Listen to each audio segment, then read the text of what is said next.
اس بار محدود پیمانے پر اس حج کا انعقاد کیا گیا ہے۔ 1000 حاجی اس فریضہ حج کو اس وقت ادا کر رہے ہیں۔ کورونا وبا کی صورتحال کے پیش نظر تمام SOPs کو بھی وہاں پر مکمل اور باقاعدہ طور پر فالو کیا جا رہا ہے۔ علامہ شہنشاہ حسین نقوی صاحب ہمارے ساتھ موجود ہیں، ان سے کچھ اسی سلسلے میں گفتگو کریں گے۔ علامہ صاحب، ابھی مفتی زبیر صاحب ہمارے ساتھ موجود تھے، علامہ اون عباس صاحب بھی موجود تھے، اون عباس نقوی صاحب ہمارے ساتھ موجود تھے۔ آپ کو بھی ویلکم کرتے ہیں اپنی ٹرانسمیشن میں۔ 1000 لوگ اس بار حج ادا کر رہے ہیں، 18 لاکھ 20 لاکھ لوگ یہ ادا کیا کرتے تھے۔ سب سے پہلے تو کیا آپ کے تاثرات ہیں اس بار کے؟ اچھی خبر یہ کہ حج ہو رہا ہے، ماضی کی طرح منسوخ نہیں ہوا۔ جی بسم اللہ الرحمن الرحیم۔ وَلِلَّهِ عَلَى النَّاسِ حِجُّ الْبَيْتِ مَنِ اسْتَطَاعَ إِلَيْهِ سَبِيلًا۔ آپ کا شکریہ کہ آپ نے اس مبارک اجتماع کے حوالے سے مجھے یاد کیا۔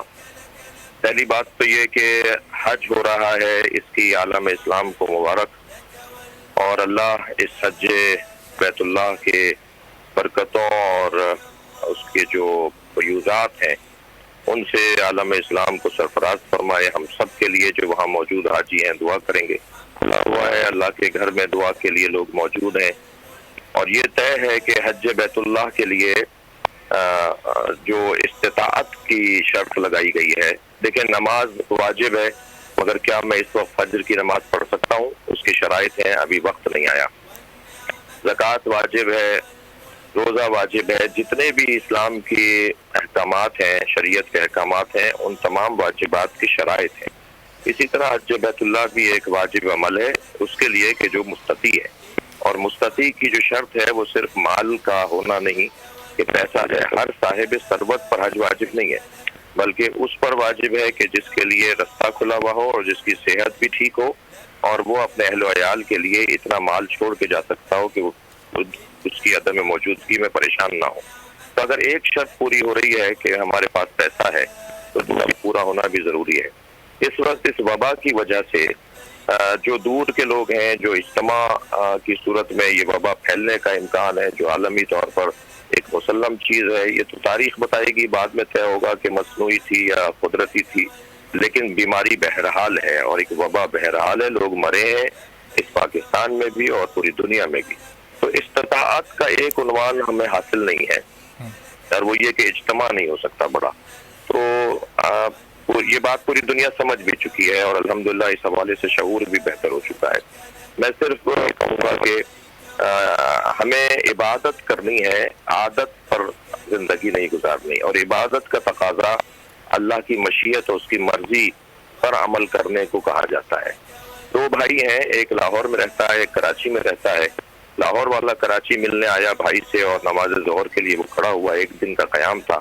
تو ایک بھائی 2 رکعت نماز پڑھے گا، ایک بھائی 4 رکعت نماز پڑھے گا۔ سگے بھائی ہیں، ماں باپ ایک ہیں، دین شریعت ان کی ایک ہے، اس کے باوجود بھی دونوں کے نمازوں کے طریقے مختلف ہوں گے۔ یہ اس لیے کہ اس کا حکم شرعی اور ہے اور ہے۔ تو ہمیں بھی حج بیت اللہ کے حوالے سے یہ تسلی کرنا چاہیے کہ ہمارا حکم شرعی یہی تھا جو اس وقت ہو رہا ہے۔ اللہ اپنے گھر کی برکتوں سے ہمیں سرفراز فرمائے۔ اچھا علامہ صاحب، جو صاحب ثروت صاحب استطاعت لوگ ہوتے ہیں، وہ چند لوگ ایسے بھی ہوتے ہیں جو بہت زیادہ دیندار ہوتے ہیں، ہر سال حج کی سعادت حاصل کرتے ہیں، ایسے لوگوں کے لیے کیا حکم ہے؟ چونکہ وہاں تو مخصوص تعداد کو ہی بلایا جاتا ہے، ہر ملک کا کوٹا مخصوص کر دیا جاتا ہے، ایسے لوگوں کے لیے یہ حکم ہے کہ وہ دوسروں کو موقع دیں جو کہ اب تک نہیں کر سکیں، ہر زندگی میں ایک بار بھی سعادت حاصل نہیں کر سکے، ان لوگوں کو موقع دینا چاہیے، یا جو صاحب ثروت ہے جو ہر سال جا سکتا ہے وہ جاتا رہے ہر سال جب تک اس کی زندگی ہے؟ ایسے لوگوں کو پہلے تو یہ سوچنا چاہیے کہ ایک روایت کی طرف آپ کی توجہ چاہوں گا کہ ایک شخص حج کے لیے تیار ہوا، رقم اس نے جمع کر لی، گھر سے نکل رہا تھا کہ اسے علم ہوا کہ ہمارے علاقے میں ایک یتیم ہے کہ جو شدید مالی مشکل کا سامنا کر رہا ہے۔ اس نے اپنے حج کے پیسے اس یتیم کو دیے اور اس کے مسائل حل کیے، اور حج پر نہیں جا سکا۔ اس کے ساتھی حج پہ پہنچ گئے، اور جب حج پہ پہنچے تو اس کے ساتھیوں نے اسے طواف کرتے ہوئے دیکھا۔ تو بعد میں معلوم ہوا کہ یہ شخص وہاں تو نہیں گیا تھا، اور نہ جانے کی صورت میں بھی اس کو حج بیت اللہ، اور پھر روایت کہتی ہے کہ اسے بشارت دی گئی کہ تمہارا حج قبول ہے۔ تو ایک تو ہمیں اس موقع پر جو یہ وبائی کیفیت ہے، ایک فقر اور ناداری کا بھی اس وقت زور زورہ ہے، تو ایسے حاجی حضرات جو ہر سال جاتے تھے اور اللہ نے ان کو استطاعت دی ہے اور وہ اس مالی سہولت سے سرفراز ہے، تو انہیں ان فقراء و مساکین کا خیال کرنا چاہیے۔ اور بار بار جانا بہرحال میں منع یوں نہیں کروں گا کہ بار بار حج کرنے کا حکم آیا ہے، اور ائمہ اہل بیت نے بار بار حج کیے ہیں، صحابہ کرام نے بار بار حج کیے ہیں، لہٰذا سرکار دو جہاں کے باقی تمام صحابہ کرام نے اور ائمہ اہل بیت اور صحابہ کرام نے اور اولیاء الہی نے حج کو تکرار کے ساتھ کیا ہے. تو تکرار کو تو ہم نہیں روک سکیں گے کیونکہ اس پہ ہمارے پاس حوالے موجود ہیں، لیکن ہاں اگر وہ چند مرتبہ جا چکے ہیں مزید کسی اور کو اپنی جگہ بھیجیں تو اس کا جواب دوہرا ہے. ایک تو ایک اور شخص کو عبادت کروائی، دوسرے خود بھی شریک رہے، اور فقراء اور مساکین کا خیال کریں ان پیسوں سے. ٹھیک ہے، علامہ شہنشاہ حسین نقوی صاحب بہت شکریہ بول نیوز سے خصوصی گفتگو کرنے کا.